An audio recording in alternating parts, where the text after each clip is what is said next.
In the spring of 1993, I was mowing our front lawn in Atlanta. My next door neighbor, Tim, sauntered over. He was tired of our neighbor across the street from us shredding the baseballs with his lawnmower when his son and my son would play catch in the street.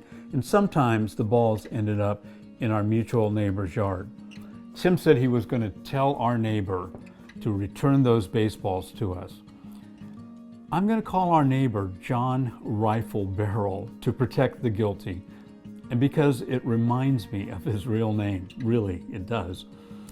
After I finished mowing the lawn, I went next door and I asked Tim how his conversation with John went. I expected him to toss me a couple of baseballs. Now, Tim is usually pretty white, but as he opened his door, he was really white.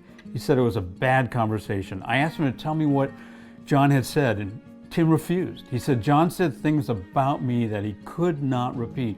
Come on, Tim, I've heard it all. Just tell me. But Tim refused again. But he gave me this little peek at the content of their conversation. John had served in the Pacific Theater during World War II. He was a disabled veteran. He hated Japanese. And now he had one for a neighbor.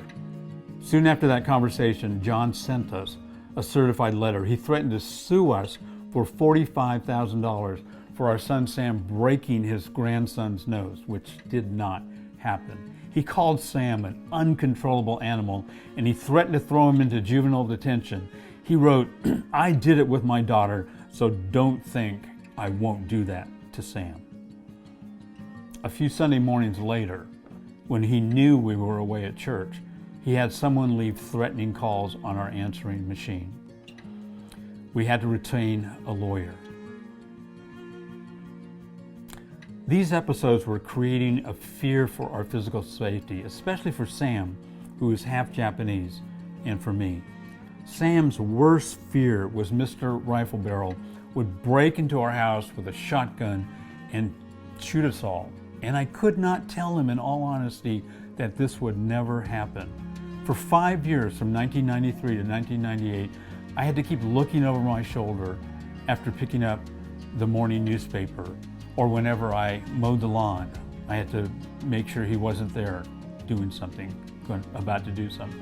When I went to our mailbox for mail, I was always checking for a bomb or the like, because I knew racial hatred provoked some people to do crazy things like that. So one afternoon, Sam and I were tossing a football in the street, about 30 feet up from his house. All of a sudden, Sam froze. Dad, Mr. Rifle Barrel has a gun. At that point, I was so tired of being harassed, I wanted a good reason to get a restraining order, so I kept throwing the ball back to Sam. Dad, he's got a gun and he's aiming it at us. Yeah, it's okay, Sam. I don't think he can hit us from where he is. I kept throwing the ball. Dad!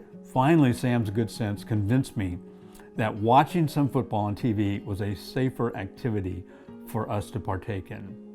For several years, about every 6 months, when it looked like Mr. Rifle Barrel had put his hatred aside, he'd do something to remind me how much he hated me.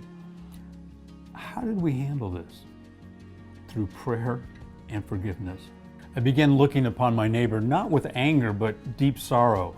I looked for ways to protect his dignity in all of this, but at the same time, not do anything stupid to jeopardize my family.